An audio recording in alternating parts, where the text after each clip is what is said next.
you. As a PhD student, I got just 10 minutes, so I better go quick. The question is what the DNA can do for you, and no one actually already answered some questions or talk about some things that I was going to tell you, but just to keep going. So on my PhD, I work with the data collected on farms, on many of your farms probably, as a male cell swaps from animals, then magic in the lab. And it happened that it's more scientific friendly, so the format I'm working with is similar to that, just strength of letters, numbers.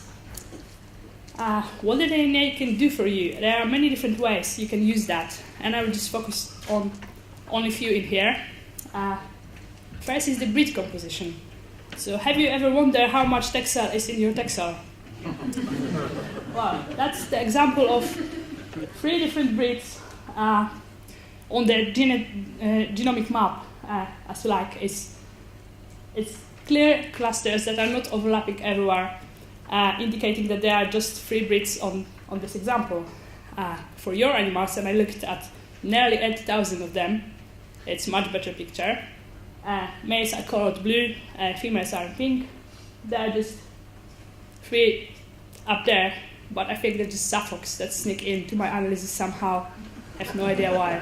I will get rid of them. But anyway, this map indicates that all the animals that I'm looking at are clustered together, so it can be easily compared using the same DNA techniques, and I can provide you with genomic breeding values because there are no outliers, or they will be not after I do it the suffix. The next thing is the parentage check. So currently, there are some issues on every single country, in every single species, that you think, well, what to do and how to record properly. When you do the parentage check based on DNA, you can easily check that the sire of the animal on the top is this one, because the other one just doesn't fit. The example here is showing only one SNP, and I'm looking at thousands of them across the whole genome. So I can be rather sure that the sire is the sire, or the sire is not the sire. So in that case, multi-sire mating is not a problem anymore. You can use that, you can work with that, and also inbreeding is under control. Because currently, if the pedigree is wrong, you may have inbreeding and you may not know about that, and we all want to avoid inbreeding, I hope. Then DNA can help you with mutations and defects. It can identify animals that are carriers of defects, mutation, scrapie, something like this. We can also advise you which animal to mate in order to reduce the probability of the offspring having the disease, which is another thing that DNA can help you with. Avoid defects, increase performance, decrease in breeding, and increase genetic linkage, because this is still very, very important. And I'm not sure if you know, but I know because I work for genes, that the connectedness in Texel is not very good just now. But I hope that using genomics will help a bit solving that issue. Last but not least is genomic evaluation.